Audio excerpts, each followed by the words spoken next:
الحمد لله وحده والصلاة والسلام على من لا نبي بعده أما بعد فقد قال الله تبارك وتعالى في القرآن المجيد والفرقان الحميد أعوذ بالله من الشيطان الرجيم بسم الله الرحمن الرحيم من عمل صالحا من ذكر أو أنثى وهو مؤمن فلنحيينه حياة طيبة ولنجزينهم أجرهم بأحسن ما كانوا يعملون. وقال تعالى في مقام آخر يا أيها الذين آمنوا توبوا إلى الله توبة نصوحا آمنت بالله صدق الله مولانا العظيم وصدق رسوله النبي الكريم ونحن على ذلك من الشاهدين والشاكرين والحمد لله رب العالمين. سبحانك لا علم لنا إلا ما علمتنا إنك أنت العليم الحكيم. رب اشرح لي صدري ويسر لي أمري واحلل عقدة من لساني يفقهوا قولي. اللهم صل على سيدنا مولانا محمد وعلى آل سيدنا مولانا محمد وبارك وسلم. بزرگان محترم، عزیز ساتھی، نوجوانان اسلام،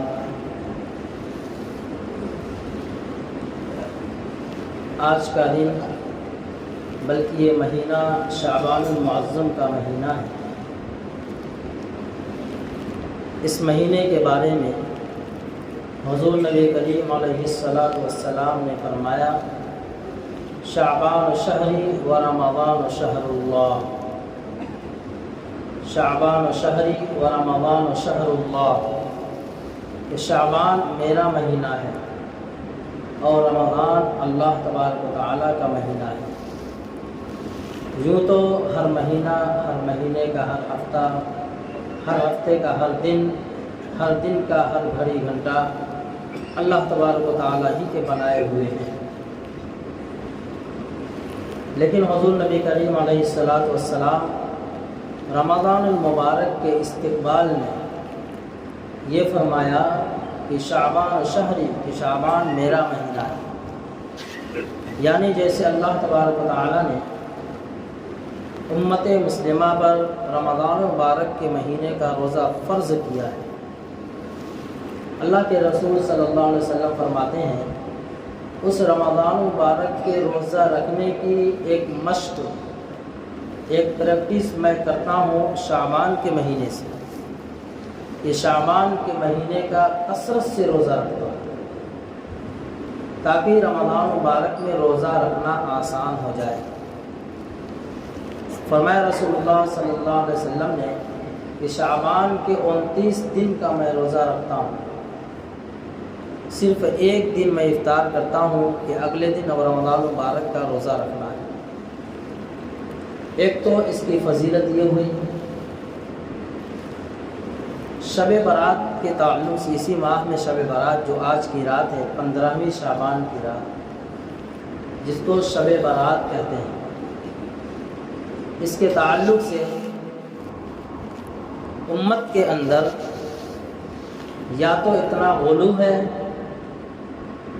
کہ جو سمجھ سے باہر کی بات ہے کہ آج کی رات میں یا آج کے دن میں فلاں عمل کر لیا جائے، جس عمل کا تعلق نبی اور صحابہ اور تابعین اور اسلاف سے دور دور تک کوئی تعلق نہیں. یا پھر آج کے دن کے بارے میں اتنی رسومات اور بدعات اور خرافات ہیں کہ ہر عقل سلیم رکھنے والا، ہر صحیح سمجھ رکھنے والا انسان خود سمجھ لے کہ کیا یہ رات اسی خرافات کے لیے اللہ نے دی ہے. بہرحال نہ اس کا انکار کیا جا سکتا ہے اور نہ ہی اس کے اندر غلو کیا جا سکتا ہے. شعبان کی 15ویں رات کے تعلق سے رسول اللہ صلی اللہ علیہ وسلم کی احادیث موجود ہیں. علماء اکرام نے تقریباً 10 حدیثیں بیان فرما نقل کی 15ویں شعبان کے تعلق سے، جن میں سے سب سے مشہور و معروف حدیث ام المؤمنین ام عائشہ رضی اللہ تعالی عنہ کی کہ حضرت عائشہ صدیقہ رضی اللہ تعالی عنہ یہ حضور پاک صلی اللہ علیہ وسلم کی چہیتی بیوی ہے، جن کے بارے میں اللہ کے رسول صلی اللہ علیہ وسلم نے فرمایا کہ عائشہ سے میں بڑی محبت کرتا ہوں، اے میری امت کے لوگوں تم بھی ان سے محبت کرو۔ چونکہ عائشہ رضی اللہ تعالیٰ عنہ کے بارے میں امت کے کچھ طبقے کے اندر کچھ الگ عقیدے اور نظریات ہیں، بہرحال اس کو اجاگر نہیں کرنا ہے، لیکن اللہ کے رسول صلی اللہ علیہ وسلم کو معلوم تھا، اس لیے حضور نبی کریم علیہ السلام نے فرمایا کہ میں عائشہ سے محبت کرتا ہوں، اے میری امت کے لوگوں تم بھی عائشہ سے محبت کرو، اور جو شخص میری امت کا عائشہ سے محبت کرے گا میں ضمانت لیتا ہوں اس کو جنت میں داخل کرنے کی۔ تو آج کے فضیلت کے تعلق سے جو حدیث بیان فرمائی گئی وہ عائشہ رضی اللہ تعالی عنہ کی۔ بعض لوگ یہ کہہ کر انکار کر دیتے ہیں کہ وہ عورت ہیں، نعوذ باللہ، امت کی ماں، امام الانبیاء سرور کونین کی چہیتی بیوی، اور ان کو اتنی حقارت سے ان کا نام لیا جائے، ہمارا ایمان صحیح سالم رہ سکتا ہے؟ جن کی برات میں اللہ تبارک تعالیٰ نے پوری سورت نازل فرمائی، سورہ نور کے اندر اللہ رب العزت نے جب کچھ لوگوں نے آپ کو تہمت لگائی تو اس کی برات، اس کی پاکیزگی کو اللہ رب العزت نے سورہ نور پوری سورت نازل فرمائی کہ عائشہ مطہرہ ہے، پاکیزہ ہے، طاہرہ ہے، صدیقہ ہے۔ عائشہ صدیقہ رضی اللہ تعالیٰ عنہ فرماتی ہیں کہ میں ایک رات دیکھا کہ اللہ کے رسول صلی اللہ علیہ وسلم سوئے ہوئے تھے اور اچانک بستر سے اٹھے اور جلدی سے کپڑا زیب تن کیا اور گھر سے باہر نکل گئے۔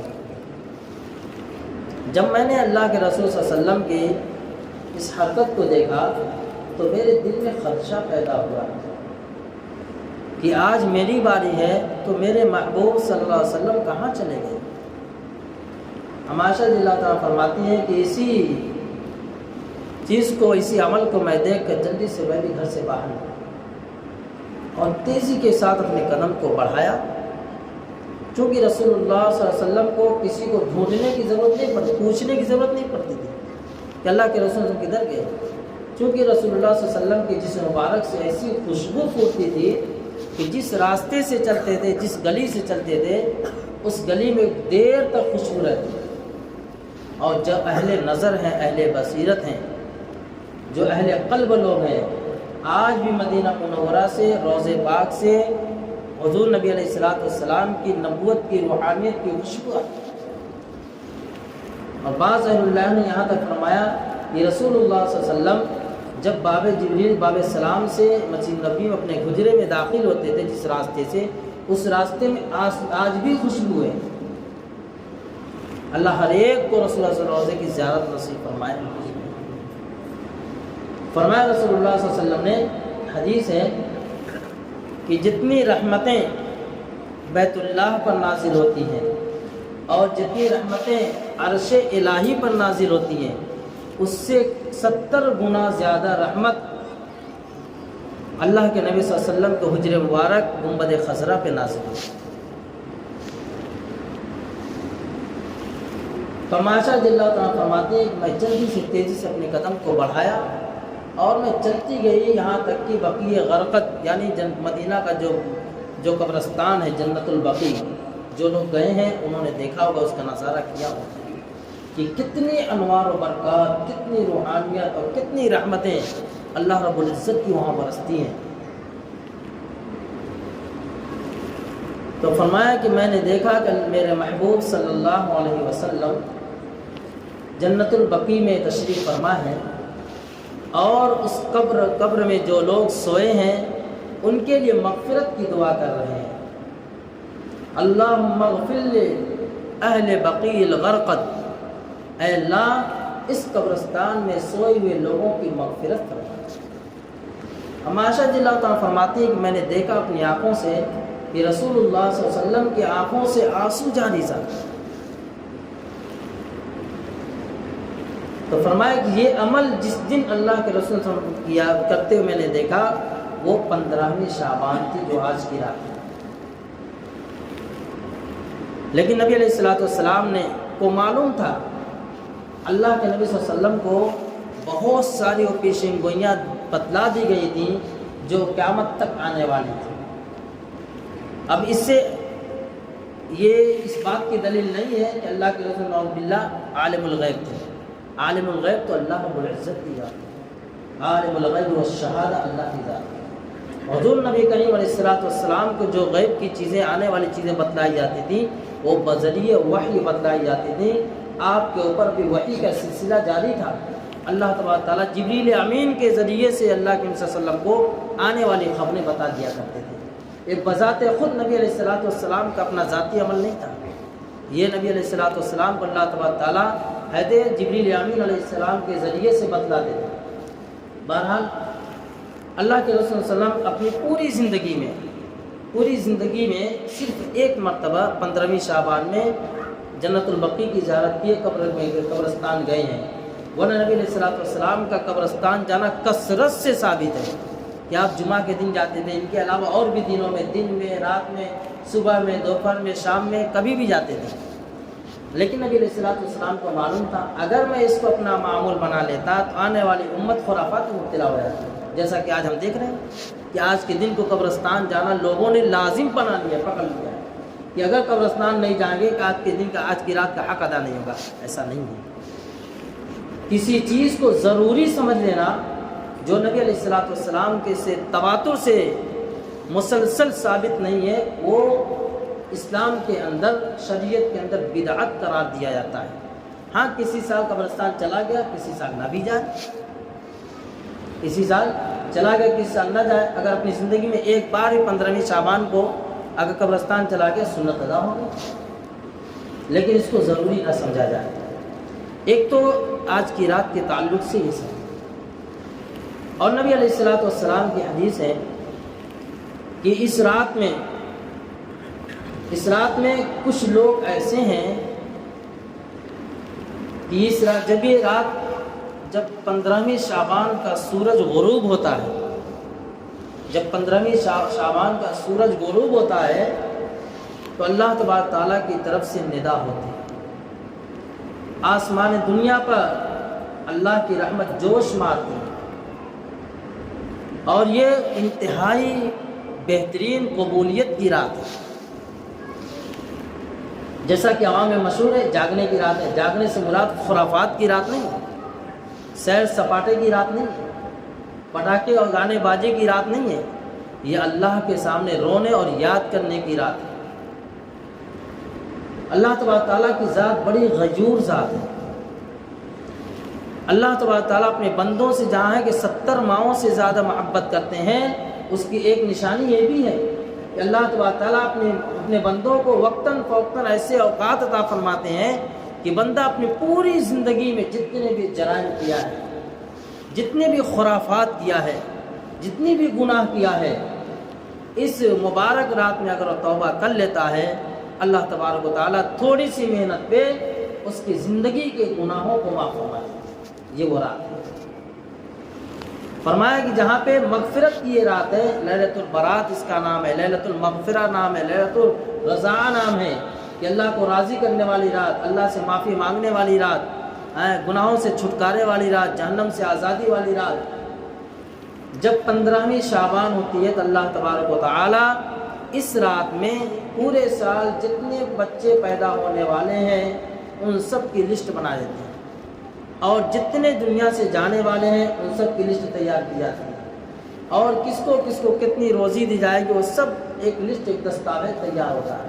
یوں تو اللہ نے تقدیر الہی میں لکھی دیا ہے، لیکن آج کی رات میں اللہ تبارک و تعالی پورے سال کا ایک بایو ڈاٹا تیار کرتے ہیں کہ اس سال کیا کیا ہونے والا ہے۔ اور جب لیلۃ القدر آتی ہے تو اللہ تعالیٰ فرشتوں کے ذریعے سے اس دستاویز کو بانٹ دیتے ہیں۔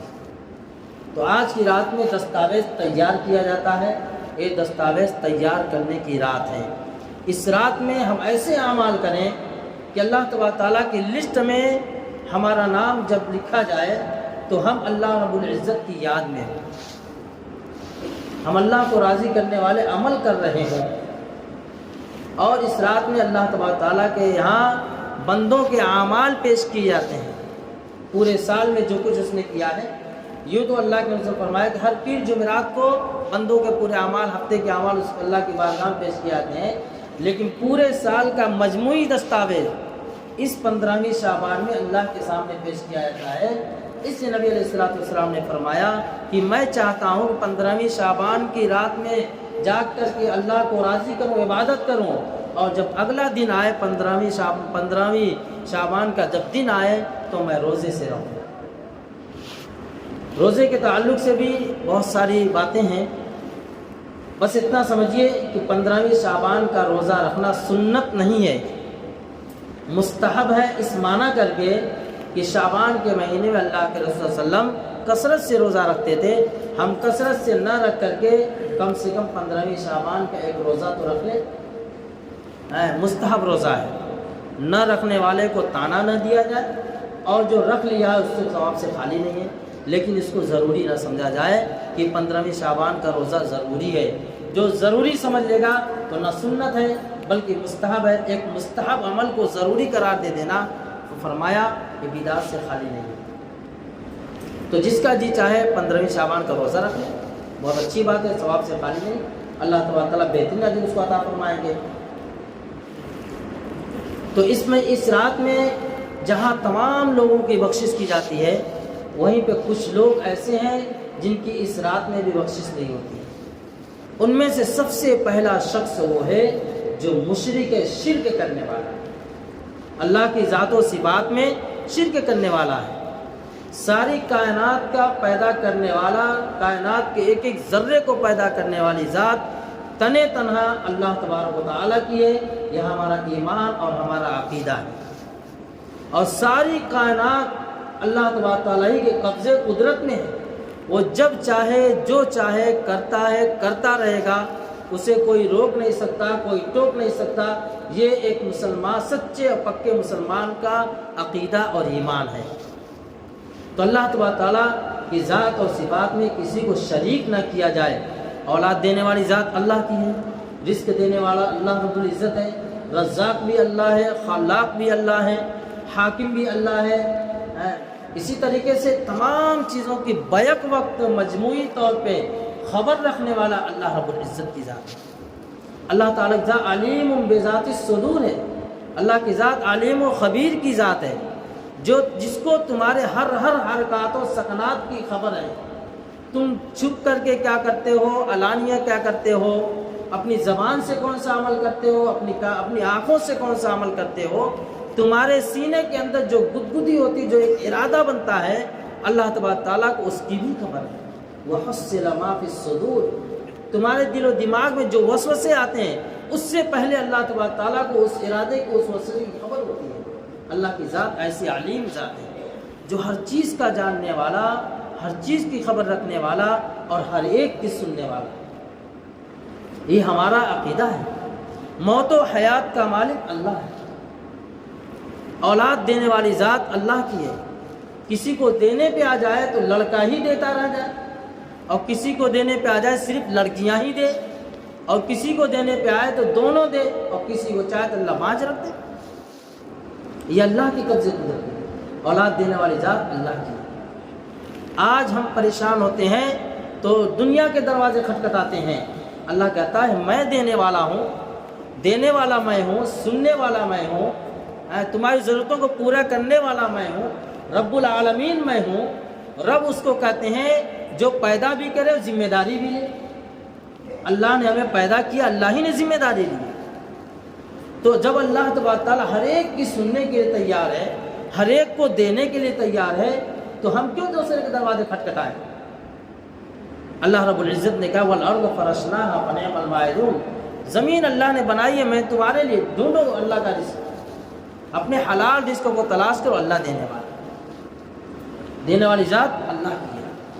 تو اللہ تعالیٰ فرمائے ان اللہ لا یغفر ان یشرک بہ ویغفر ما دون ذلک لمن یشاء، جس کا سیدھا سادہ ترجمہ یہ ہے اللہ تبارک تعالیٰ مشرک ہو اور اس کی بخشش کرے، ایسا ہو ہی نہیں سکتا۔ اللہ کی ذات و صفات میں وہ کسی دوسرے کو شریک کرے، ایسا ہو ہی نہیں سکتا۔ یہ ایسا مشرک کو اللہ بخشش کرے، ایسا ہو سکتا ہے؟ مشرک کی کبھی بخشش ہو ہی نہیں سکتی ہے۔ اس کے علاوہ اللہ تعالیٰ جس کی چاہیں گے اپنے فضل سے بخشش فرما دیں گے۔ تو سب سے پہلا اس رات میں جس کی بخشش نہیں ہوتی وہ مشرک ہے۔ اللہ تعالیٰ ہم سب کو شرک سے محفوظ فرمائے۔